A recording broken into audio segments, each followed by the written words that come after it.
Hello and welcome to the History of Comics. This is Paulo, and for next year I decided that I was probably going to try and get a few comics from the United States that are not available here. So this is my top 10 wish list for 2018. And since the main comics from the most well recognized superheroes are usually part of, to me, important runs, and I would rather read the stories in context, I decided to search for what would mainly be considered one-shot stories. You'll find that this list will have a lot of Howard Chaykin books.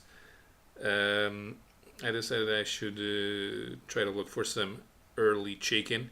So my number one choice for my wish list is Marvel Premiere number 32, which is the first appearance of Monark Starstalker, a swashbuckling space-based hero who did not appear beyond this first story, although he would later be used in Dan Abnett's cosmic Marvel stories. I believe he appeared in the Guardians of the Galaxy. Having in one of my trades, it was sort of a retcon, a way to introduce Monarch Starstalker into the regular universe.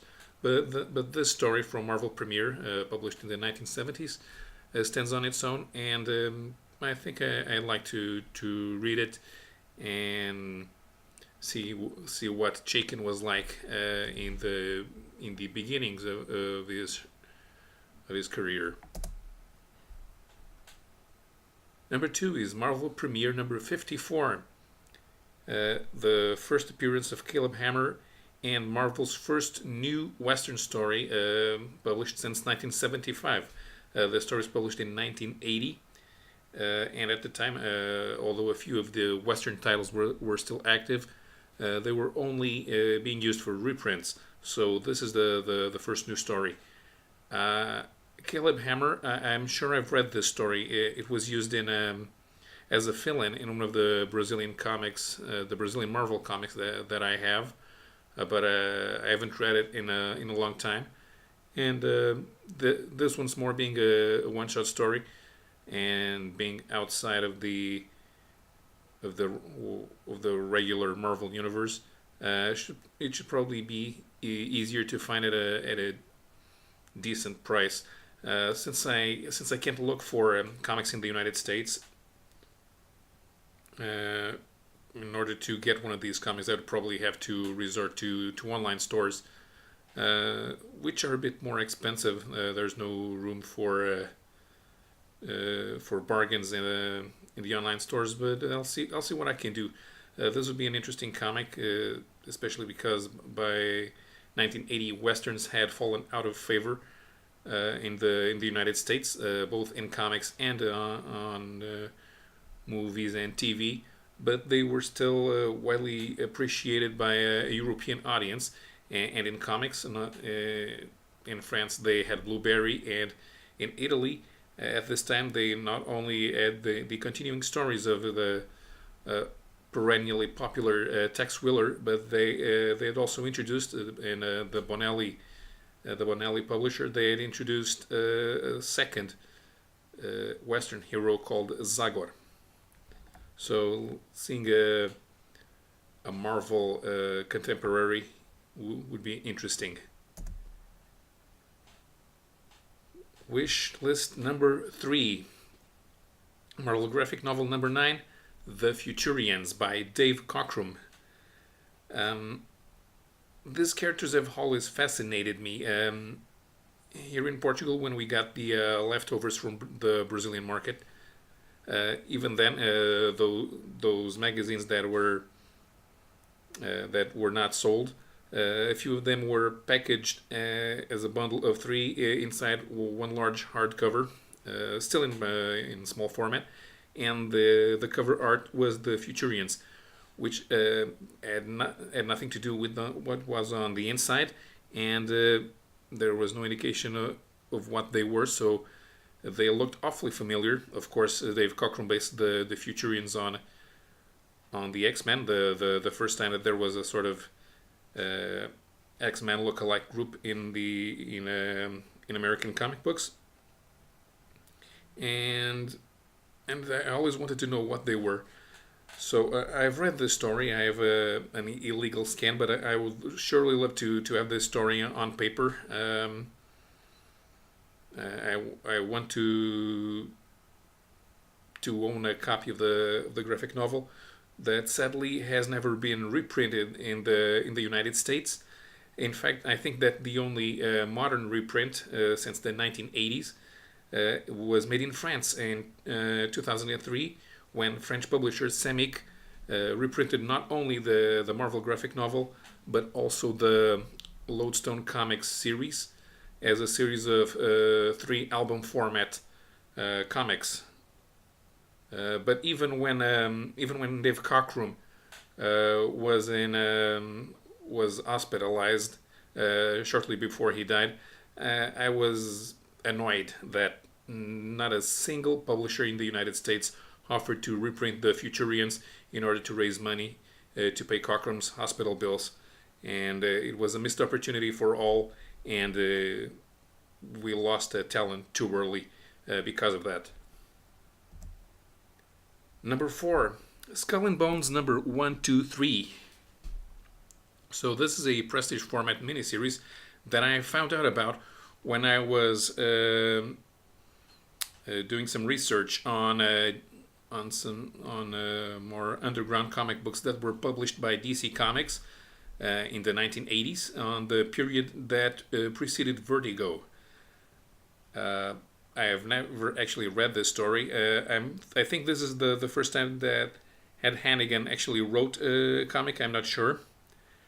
And the visuals look interesting, as well as the theme of the story, which is the character here presented here is a revolutionary hero during the fall of the Soviet Union.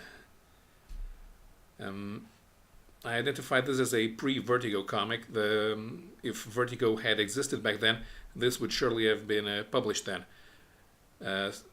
I'm really not sure how rare these comics are, and if it's easy or difficult to find them, if they are expensive.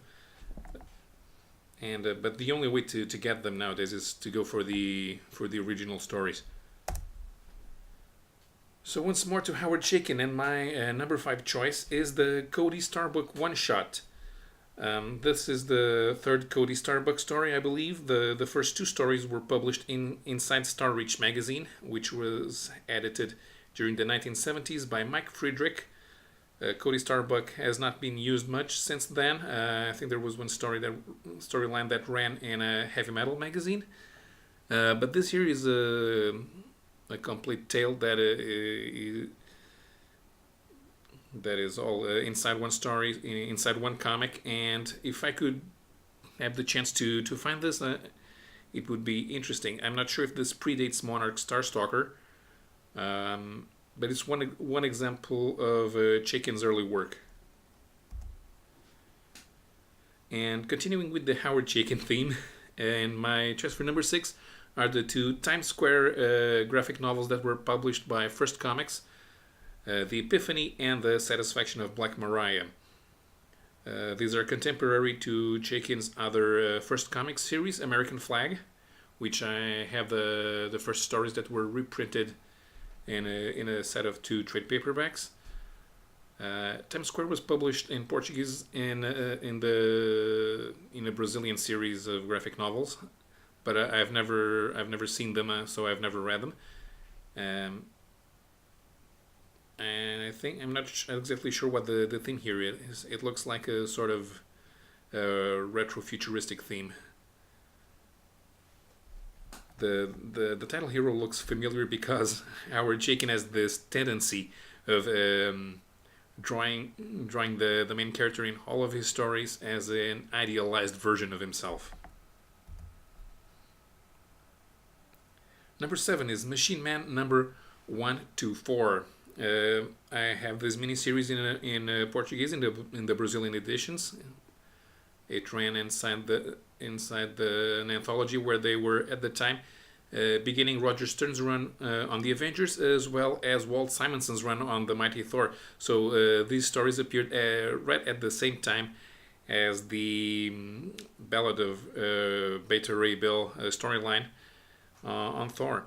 Barry Windsor Smith's art here is amazing, although he used Herb Trimpe to provide layouts for the first 3 editions.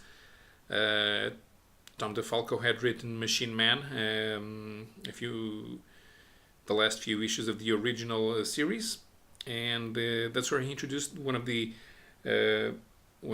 antagonists of this series, Madame Menace.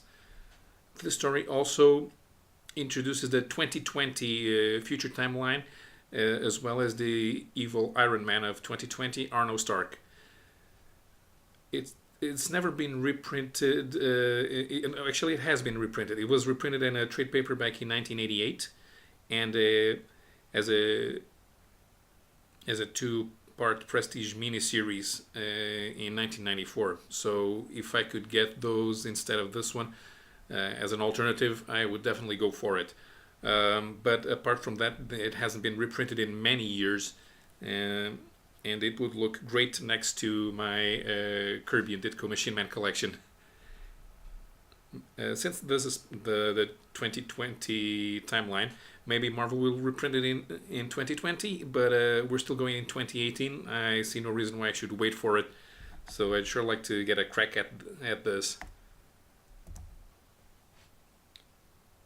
Wishlist number 8, DC Superstars number 16, The Star Hunters, one of DC's multiple series set in an indeterminate future where humanity has colonized the stars.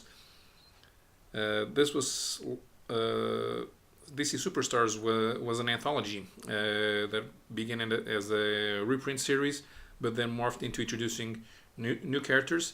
After this, Star Hunters had a series that lasted for 7 issues. So it's also never been reprinted, and I doubt that DC is interested in doing a collection of this. So if I got this, it would be in the interest in the future completing then the regular series. I'm pretty sure that I would like this because it's written by David Michelinie and Bob Layton provides the inking. This might be one of their earliest collaborations before they did Iron Man. But I have a thing for this type of space opera visuals, and this would be something that I would be interested in exploring.